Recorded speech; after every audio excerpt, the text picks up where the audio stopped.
Welcome to the Dark Side of Soul podcast. This is Joe. This is Sean. And this week we are getting evil. Evil, I say. Yes. $1 million. $1 million. Okay, you might hear someone behind me. My lovely child Gian is sitting next to me. If you're one of our patrons, you can get the video of this, and you can see her ducking in and out of my virtual background because she's trying to be a ghost. Say hi to everyone, Gian. That was good. All right. That wasn't good, but I'm going to say that was good. It was good enough. Yeah. It'll do. Yeah.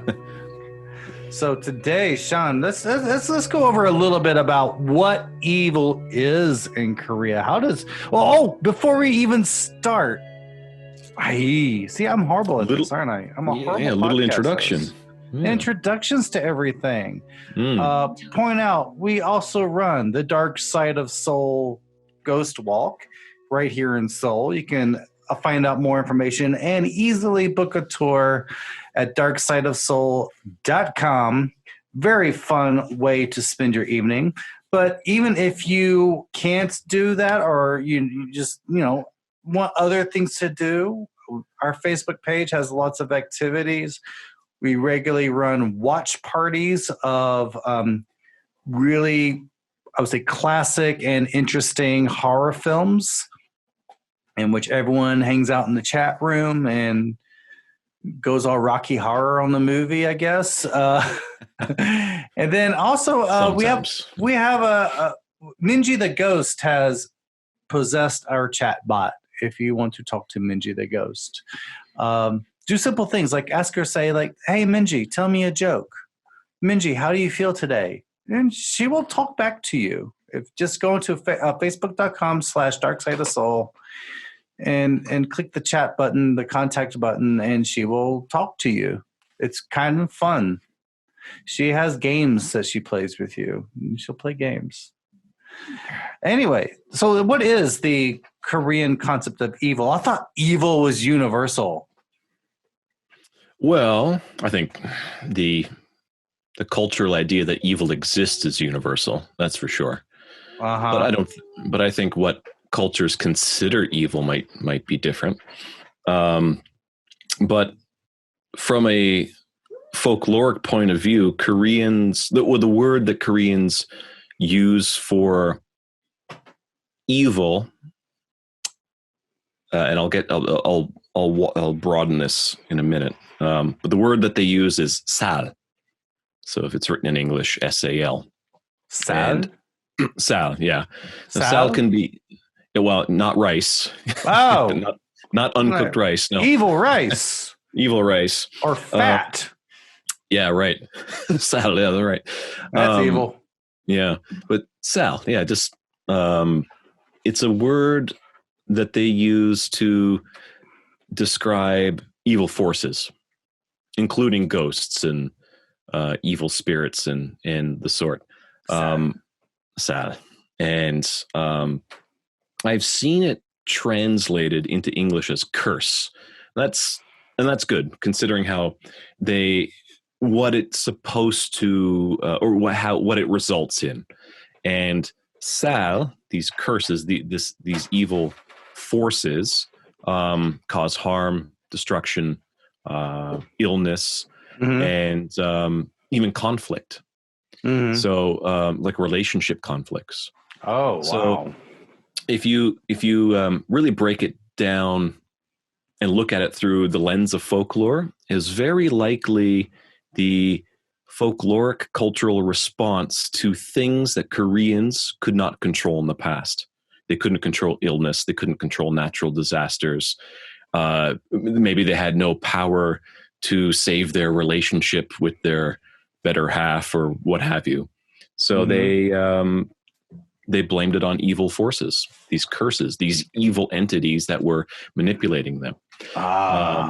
So that's generally in in the folklore from way back, that's how it was represented. And I think it's interesting where the idea of, say, like illnesses and natural disasters and things like that, where they are considered to be the result of evil forces. I think it's interesting how relationship problems are also considered to be Sal. They're on the same level of evil. And I find that very interesting. So in a folkloric sense, in the past, ancient Koreans would have thought breaking up with your wife or breaking up with your husband or a friend, right? Or having a friendship go to shit. It was akin to a flood or crops failing or something like that. That's very interesting. I think, and I think what's interesting, you can tell this better than I can, especially because it's on your tour. The place in Bukchon, where it is said where families, does it in front of a house or a corner? Yeah, there's a place in Bukchon where families tend to get into arguments as they walk by it. Mm-hmm. That might be,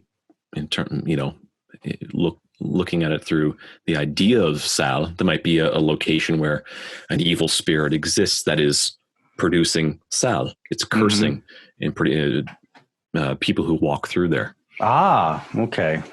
It's like the opposite of Jung. Well, yeah. You might have to explain Jung now. No, I don't feel like it. I don't feel like it. You'll have to explain what is Jung? Han. Jung. No, it's not that. Oh, it's supposed to be like a connection you have with someone, like a warm connection. Yeah, the Jung. I've read before that Jung is somewhat related to the Samadhi, the Buddhist concept of that. But getting a little bit off topic. But yeah, I'm not exactly just making yourself sound smart. Well, comes naturally, Joe. Smart is as smart does. That's right. So yeah. So anyway, from a folklore point of view, that's Sal. Yeah, that's where that was the old idea of evil. So they would have had for warding off Sal, which is the topic today, warding off evil or expelling evil and these Every forces time you say and whatnot. warding off Sal, I'm just thinking of rice all the time. Or fat, warding off fat. This is how we have 13 ways to ward off fat. That's right. So you won't believe these 13 ways. I'm trying to make it sound like Upworthy or something. Right.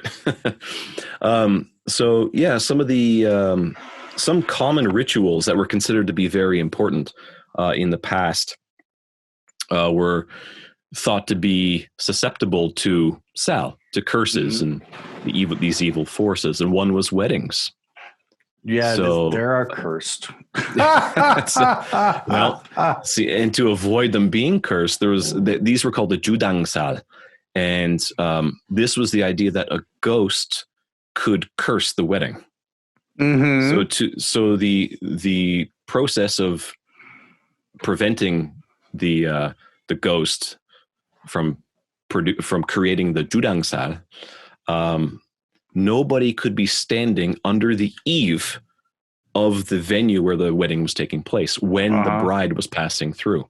She could be the only person passing through the door. No one could even be standing underneath the eave. Okay. So she had to be the only person. If somebody else was there, it was thought that potentially Judangsa would curse the wedding. So that was one of the very common events that happened culturally that was considered to be susceptible to Sal. Another one was funerals. Now, of course, funerals, being, the final send-off, the entire point of a funeral is death or at least the celebration of life. But it was considered that a funeral could also be cursed with Sal. Sal could also manifest itself at funerals. And the sal at a funeral was called a sangmun sal, which means death gate, a death gate curse. So if anyone received this sal, if they received the sangmun sal, they would either fall very ill or they would die. So it's pretty serious stuff. So there was a How do you lot of avoid different, that? Well, there was a lot of different. It would very likely depend on region, but some of the ways where they'd some processes, folk beliefs for avoiding the sal at a funeral was to, for example, this is really also related to something you do in your tour. In some regions, they would mix the red pepper powder with salt. I can see that. Yeah. And sprinkle it on. So if you were the guest at a funeral, so you go to the funeral, you return home, you sprinkle this mixture of the red pepper powder. And for everyone who's not certain what that is, this is the one of the mainstays of the main spices in Korean food. The red, you'll see it everywhere. You mix that with salt, and then you sprinkle that mixture just outside of your door, the door of your home. Yeah, that would make sense. That's like to prevent double protection, because each one individually keeps bad things away. That's right. And salt is universal in folk culture as a Puritans and Puritans, and I don't know if that's a spice of purity that keeps evil away. So that was one way of avoiding the sangmun sal. Another one was, and I find this one really interesting because it's related to a lot of other folk cultures around the world, similar to like the salt.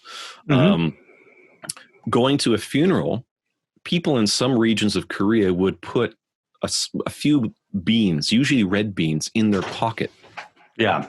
And they would either, again, depending on the region, either throw the beans in front of the door of the home of the person who died, because, funerals were held in homes. And the color red. And the color red is a big part of Korean lore about preventing or warding off evil and spirits and the sort. So they either throw them on the right at the door before entering the home where the funeral, of the home where the funeral's taking place, or they would enter with the beans in their pocket, and when they would leave the funeral, the venue, the home, they would throw the beans away. So the idea may have been that the beans, it was mostly red beans, often red beans, but other beans may have been used depending on the region. The idea may have been that the beans somehow absorbed the sal, the evil forces, and then by throwing them away, you're also getting rid of the sal. You don't bring them back to your home. You're killing me when you say that, though. When you said the red beans absorb the sal, I'm thinking of red beans and rice, buddy. Sorry. Can't help it. That's what it's called. The red beans absorb the sal. So it's kind of like baking soda in your refrigerator. There you go. Right. Absorbing the odors. The odors. Potentially in some regions, that's how people may have looked at it. But one reason I find that interesting, by its own merit, I find it very interesting. But it's very similar to other folk beliefs around the world related to potential fallouts with evil spirits or entities, creatures of some sort, and especially from Newfoundland, where I'm from. So Newfoundland, having a long Irish heritage, a lot of the folklore, the supernatural folklore, comes directly from the Irish peasantry. So when they came across the Atlantic Ocean and settled in Newfoundland, a lot of them were forced to settle there, but when they settled in Newfoundland, they brought their folklore with them. So they believed that fairies came with them, and they brought their folk beliefs with them. So it was said for a long time, and you'll still hear this in parts of Newfoundland, and I heard this all the time growing up.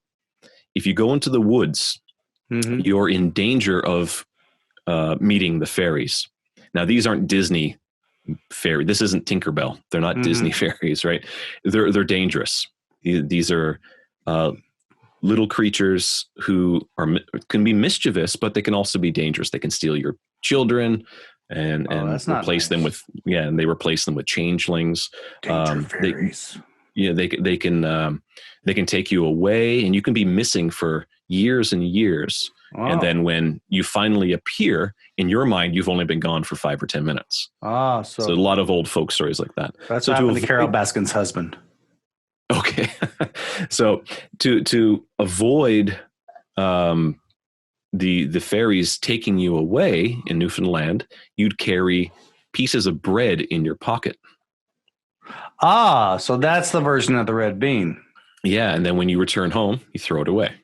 So, of course, it's different supernatural entities, different items, but still something that's important, something that's edible, and something that you use to absorb or keep something away to ward something off that's evil, potentially evil, and then you throw it away. Yeah, absorb. So, so does bread. The red is very useful in Korean lore, in society. Because that was one thing too, was if someone was sick in the house, you would hang red chilies at the 4 cardinal corners, north, south, east, and west of your house. Right. So keep away evil spirits that are making you sick. That's right. Yeah. Yeah. And these are a lot of the bujok.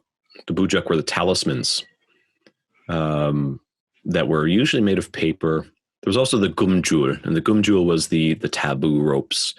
And you can still see these all around Korea. If you go to the Korean countryside, if anyone's planning to visit Korea, leave Seoul. Don't stay in Seoul. don't make that the centerpiece of your stay. Well, Go it's elsewhere. been a couple of days, but get out into the country. Oh, of course. Yes, of course. Get out, because you see more of the folk culture that's still alive in some of these places. What is Korea? It's right. Yeah. Right. And you can see, so you can see things like these old trees. They'll have usually it's rope, but a lot of it may have been hemp in the past, and a lot of places I'm sure it still is. These are the gumjul, so the taboo ropes that they use to. I'm sorry, I think the cat is jumping up on our doorknob trying to open it. I don't think so. Something's trying to open our door. I think that's a sad.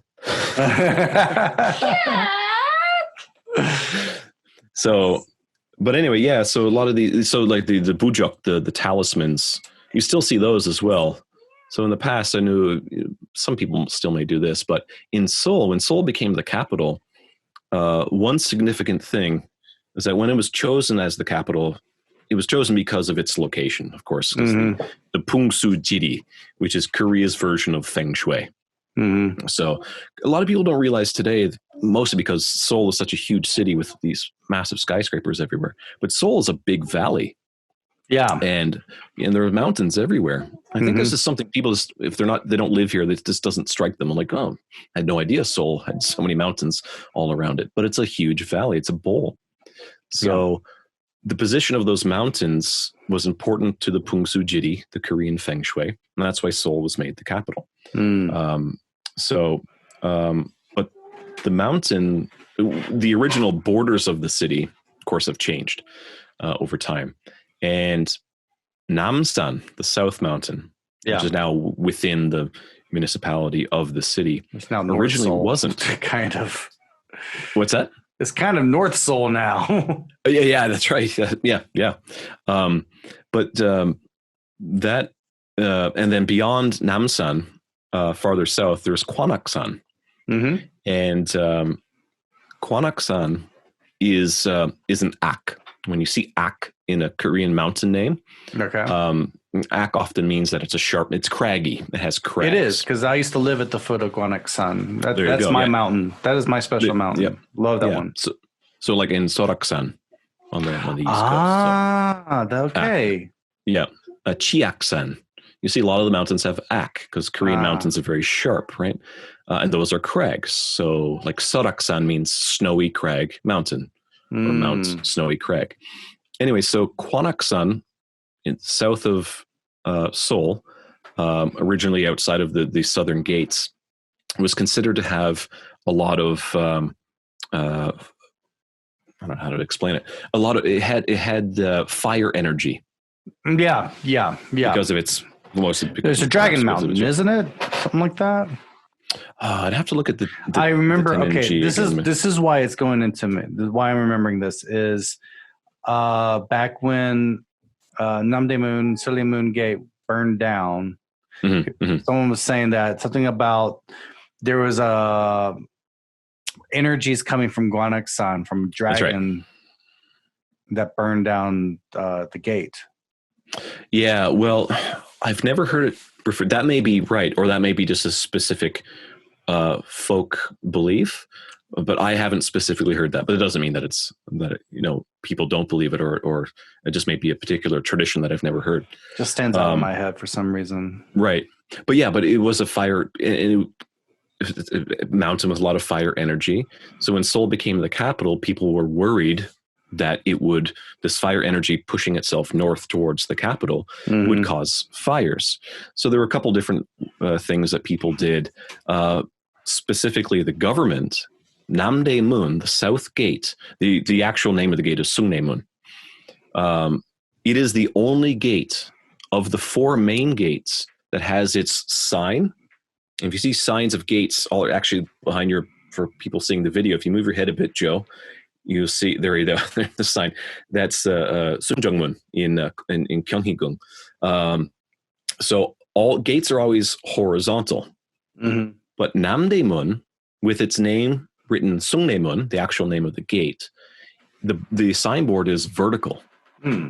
It's the only gate that has a vertical sign, and the reason is the middle character Le represents fire, or it has some sort of connection to fire. So it was believed that it would, when it was turned and seen vertically like that, the sign, it created fire. So it was an idea, and we can relate with this in Western culture, of fighting fire with fire. But they looped it into their folklore. Geez, she just popped out of nowhere.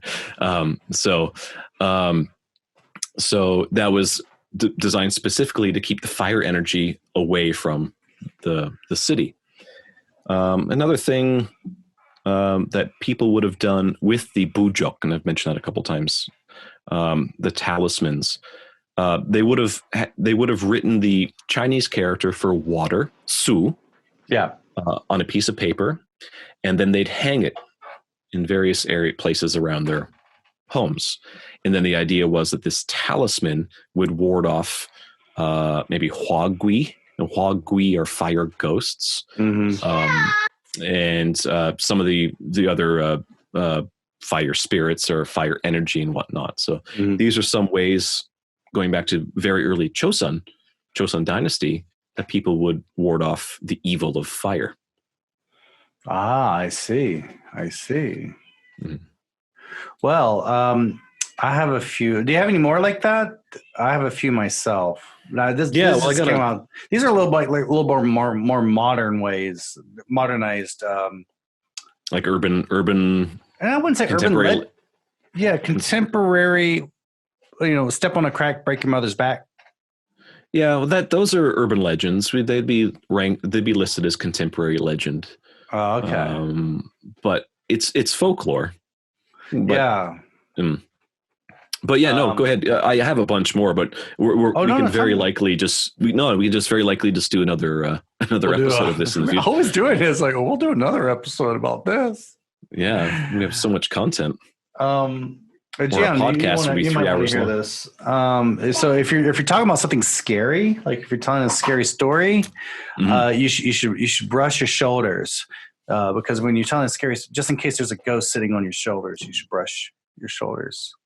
Oh, and if you're telling specifically a scary story. Yeah, if you're telling something scary, you're talking about something scary. Okay. Even if you're saying like, I don't like snakes. Snakes are scary. You brush your shoulders. See, and that might, if that's contemporary, it might stem from the idea of, I'm going to say the word again, Joe, Sal, and the idea that I think Sal is dandruff. I'm just brushing your shoulder. Yeah, it might. See, that might be a modern, subconsciously for a lot of Koreans, perhaps. It might be a modern version of Sal. What else you got? Yeah, I don't know a lot of these. All right. If you suddenly want something that you don't need, like an impulse buy or something, Okay.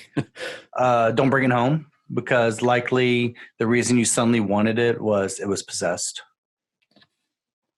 Oh, Ah. see, and that's linked to Sal as well. I can run that back because in the which one was it? I think it was in the Sangmun, in Sangmun Sal. There was an idea that you never bring anything home from the house of mourning. MOUR. Yeah, the house that's in mourning.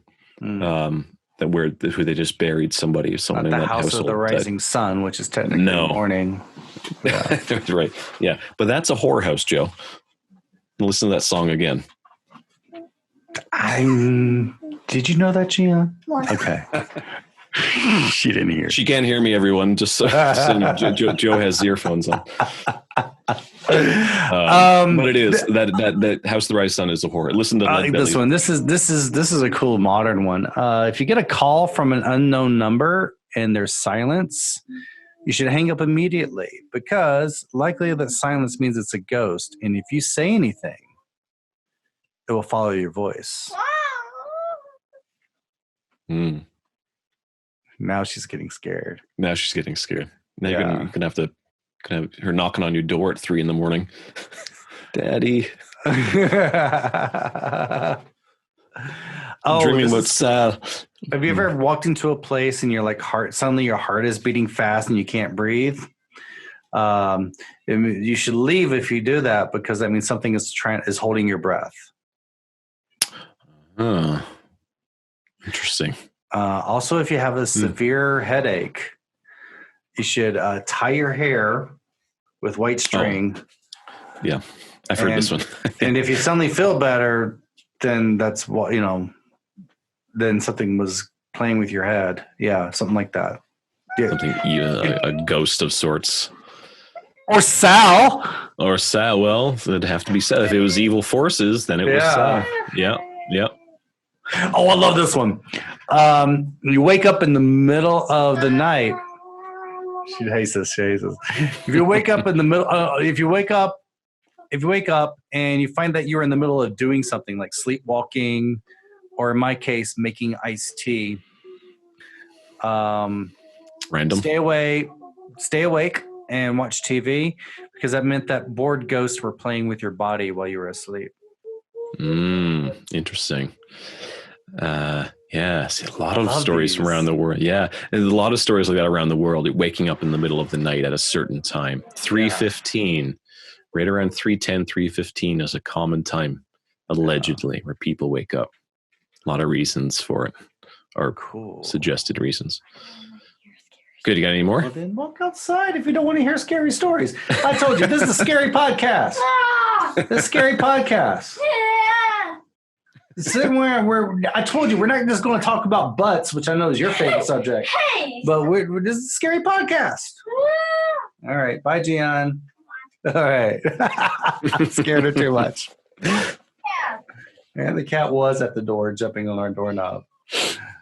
Well, anyway, if a ghost appears in your dream, give it what it wants before you wake up. It's a good one.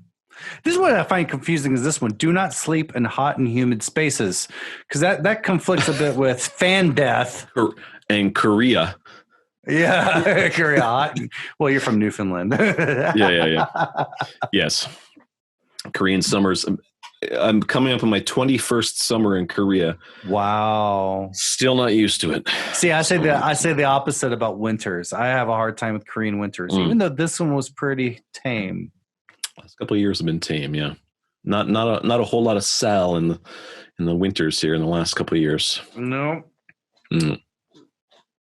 Yeah, I don't know a whole lot of these urban. We should do an episode later on urban legends. Do an episode on them, of course. We're doing one now. Not even urban legends generally, other than the ones that you're sharing. Oh, have you ever been walking down the street and like you see something in the corner of your eye and then it just disappears? Likely that's a ghost. Stay away from shadows. Yeah. Well, I got an interesting, speaking of something like that. And I was thinking about this today. I was hiking all day. I was up in the mountains today, my local mountain. And that's why you're much thinner than I am. But I'm sitting down now, had a great day, drinking a beer, having a great time talking with Joe, doing the podcast for everybody.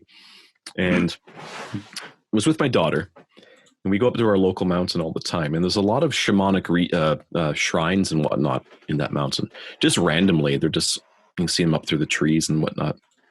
And it's quite good because I get an opportunity to help my daughter understand her heritage, her folk heritage, because her mother is Korean.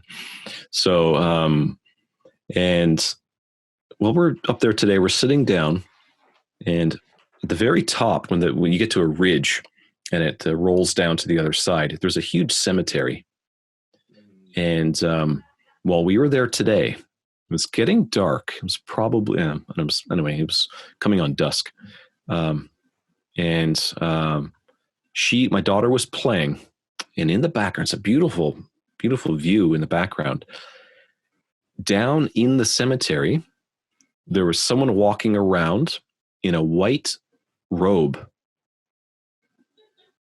And I saw the person. I thought, it's weird. And they're just walking around in a white robe, but they may have been, I don't know, they may have been just maybe we may have been wearing a long white dress or something like that. And to me, it looked like a robe. My daughter didn't notice it because she was playing. And then when I looked back, the person was gone. Ooh. That happened today. Wow. Now, I'm not saying what it, I'm not trying to say what it was, but I did see it in the corner of my eye first, but I looked at it and it just looked like a person walking through the graveyard at dusk. Ooh. wearing white, a white dress or a robe of some sort. And then, and I looked at my daughter, and I looked back, and the person was gone. Because they were doing social distancing. So they saw me, and they took off. That's right. They said, no, that's not far enough away. Yep. So, make sure that when you sleep, that all your chairs are pushed in. The chair is pushed out. A ghost will sit in it. If you sleep with the chair sitting out. I love this one. Don't cover your head when you're asleep with your blanket, because then the angel of death will think that you're dead. Because it looks like a shroud. Yeah. Is that how it was described? The angel of death? That was the translation. Because that's the jasa or the saja. I was translating this, and some of the words, I was putting through Papago. I see.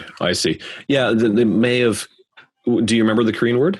Was it jasa? No. Or may have also been saja. Because no, the Chinese characters are different. The etymology is different. But yeah, that is the psychopomp from Korean folklore. Psychopomps being the supernatural entities responsible for escorting souls to the other life, or the underworld, more specifically for Korea. So I wonder if that's what it said. The jasa. Let me see if I can find it. You tell me something while I'm looking. You tell us something new.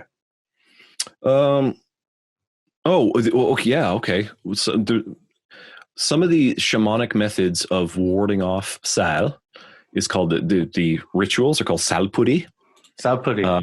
Salpuri, and certain omens. So certain things would happen that would create bad omens, and people would believe, sal is about to occur.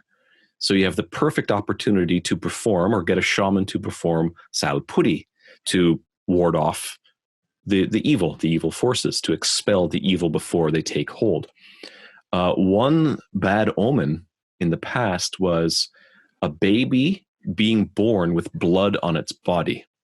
Oh, goodness. Okay. So now it's a little bit strange because I think most newborns have blood on their body. But the salpuri that was performed in some regions when this happened was to slaughter animals, cattle, maybe cows and pigs, in front of the newborn. Mm. And then you would remove the sal that was on the newborn baby when it was born. Ooh. So that's something quite old. It's, so the idea of the salpuri is to render the sal powerless. That was the whole point. Okay. I found the word we were looking for. You're right. It was Joseon Saja. Okay. Yeah. That's the. They often. I've seen English translations of that before. There's some Korean drama where he appears. I think he's in Tokebi, that show, which I've never seen, but I think he appears in that, and maybe some other shows as well. And in English translations, they all often called him the Angel of Death. But Grim Reaper is also. Grim Reaper is a little bit better because the Grim Reaper is a psychopomp in European lore.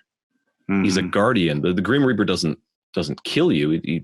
He's often depicted as killing people. But there's a difference between death and the Grim Reaper. The Grim Reaper is the psychopomp that escorts people to the afterlife. And the Saja or the Chasa is the Korean version of that. It's a very, very cool old folk tale about how the Saja came to be. It's far too long to share it now. Maybe I might do it. We're wanting to start. We're wrapping up. We're starting to get we're always I'll share bumping the window. Yeah, that's right. I'll share but I will share that story in a future episode of Weird Tales from Korean Lore, the audio series that I have that you can get on Patreon. For our Patreon patrons. Yeah, except for one episode a month is. I think I got one. I got a couple of more, if you don't mind. Yeah, go for it. If you don't leave space in your refrigerator, or a ghost will occupy the space in your refrigerator. So that's why I tell my wife is always like, Joe, you have so many sauces, just get ring of them. Like, no, I'm keeping ghost out. Yeah. It's my like you don't need this. Why do you need banana ketchup? I'm like, it's good. Who knows? I might need it one day, That's when my wife's like, why do you have all this beer? And I was like, because it's beer. You drink it, but no, usually I have drinking it right now. Drinking Belgian beer right now. I've had bottles of sauces that have been in my fridge for since previous presidential administrations. No ghosts in your fridge, Joe. Yeah. Maybe some for stuff that's that old, you might have some different kind of evil force in your fridge. Yeah. No sal though. No salt in my fridge. No. It's only in my rice cooker. I like this one. Don't take a doll into a haunted space. Like, how would you know if it's haunted? Well, sometimes you might know if it's haunted. Yeah. Especially if the doll is named as, I guess if you go to a place and you know it's haunted by a specific ghost. And you don't bring a doll there. And also you don't give the doll the same name as the ghost, because then the ghost will think the doll is its body. So don't go with a doll named Chucky. I don't know. It seems like, this is an urban legend. It seems like it was specifically made to be the plot of a movie, the premise of a movie. that's very, very modern, and that's based on the idea of haunted dolls. That's something I'm not really sure. I don't think I've ever come across that in my research of Korean folklore, but haunted objects, sure. But even like coins that are haunted, but never dolls. But entering it's like a golem or something, just putting it. Yeah. It makes sense to me. To me, it seems like to me, it feels like it's a modern interpretation of something ancient, a voodoo doll, something representing something else. person. Yeah. I'm going to look into that. I don't really know. Anyway, everyone stay tuned. I'm going to look into that. I'll get back to you maybe in a future episode. Yeah, I'm going to look into it. Joe is giving me, Joe's giving me something to look into. All right. Yeah. Pretty good. Yeah, a lot of great stuff. Yeah. Do you have any more? Give us one more. What did I tell you? We talked about the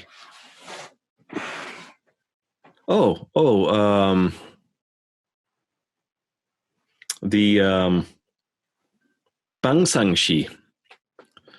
The Bangsangshi now originally comes from China. It was brought to Korea. It was disseminated into Korean lore from China.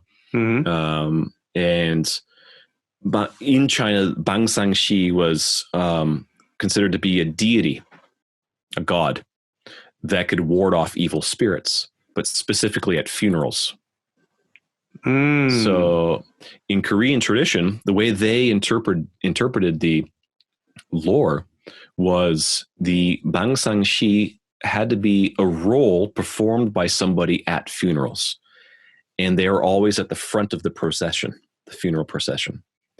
And they would wear a mask, and it would have a different number of eyes according to the level of the person who died. And I'm pretty sure it would be 4 eyes would be the most. Commoners generally the mask would only have 2 eyes on it. And the person who's playing the role of the Bangsangshi, wearing the mask and a robe, he was warding off the Sal, the evil spirits, the evil forces that would try to attach themselves to the funeral. So his role was integral to Korean funerals in different regions up until like the middle 20th century. Ooh. It's gone now. Like no one practices that anymore. Well, no, I shouldn't say no one does. I bet you there are some small regions in the countryside somewhere where people still practice this. That wouldn't surprise me, but you wouldn't find it in Seoul, or it'd be really difficult to find it in Seoul. So that was a really integral part of Korean funerals in the past. And it was for the purpose of warding off evil spirits at funerals. Keeping away the Sal. More Sal. Yeah. Well, thank you, Sean. This was really good. I mean, we successfully scared off my daughter. There you go. I guess. Yeah. I guess that's vote of approval right there. That's right. Scaring a 9-year-old. That's right. Nothing to it. Well, once again, if you want to hear more of these tales, join us on the Dark Side of Soul Ghost Walk at darksideofsoul.com. Also on our Facebook page, facebook.com/darksideofsoul. I should also mention we also have an Instagram account at Dark Side of Soul. Yeah, it's dark_side_of_soul. I think that's what it is. Yes, that is what it is. That is what it is, yeah. But I think if you just typed in at Dark Side of Soul, it would pop up. It'll predict that text. Because yes, right. There's Sal in your phone that's predicting that text. There you go. You want to hear, before we go, you just reminded me of something. You want to hear an intro? This is a very personal, potentially supernatural embarrassing tale. Oh, no, not embarrassing. Oh, okay. Because you said predictive text and things like that. Yeah. So my father passed away. It's coming on 5 years ago. Yeah, it's 5 years now. He passed away. I was on my way to Canada to see him because my mother called and said it's not going to be long, so you have to come. But he died the morning that I was leaving. So I didn't make it. But of course I still went because we had the funeral. So my brother picked me up at the airport, and we had my aunt and my uncle in the car because they came in as well. Our planes arrived right around the same time, and dropped them off. And then my brother stopped the car and he said, "I got to tell you something."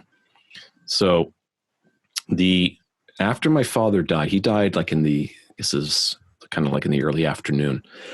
And that evening, he died at home. And They took his body out, and they were preparing for the funeral. So my mother, my sister, and my brother were at my parents' house.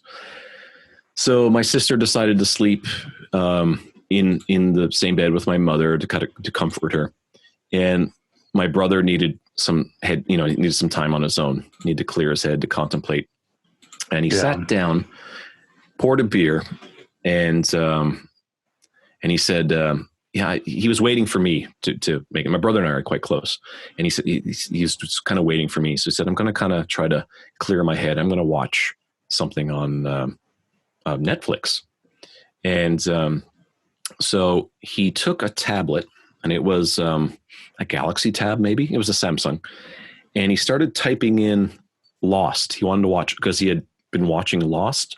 Mm-hmm. So he wanted to watch another episode. So he started typing in L, the search for Lost, and it was my mother's tablet. So he typed in L, and the predictive text came up, and none of it showed Lost. My brother said, "What's going on there?" So he typed Lost in fully, and all the predictive text didn't show Lost, and so he started getting frustrated. Dad just passed away, and he was just getting frustrated. And he's like, "What the fuck's going on?" And then he looked at the predictive text, and it said, Jim, I, happy, Dad, beautiful, thanks. Oh my. My father's name was James. Yeah. That was the predictive text. My brother was typing in Lost. None of those words start with L. No. Yeah. So, so my brother, it was on the tablet, so my brother took a photo of it. Okay. And he did it yeah. Wow. No, that's the story. Wow. Yeah. And it stayed on the tablet for about a day or so. Oh my. It wouldn't go away. You type in anything else, that was the only thing that would come up. So, I don't know. Wow.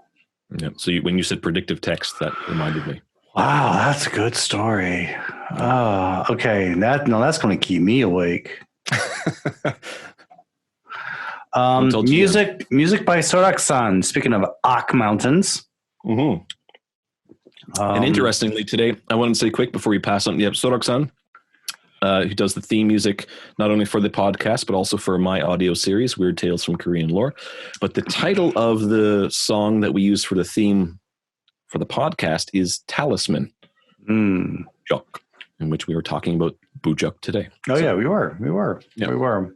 I want to thank our top tier patrons, Angel Earl, Jamie Staley, Joel. I'm just going to keep mispronouncing your last name. Bonamini. I'm going to say it every way. Bonamini. I just talked to Joel today. We're releasing this much later.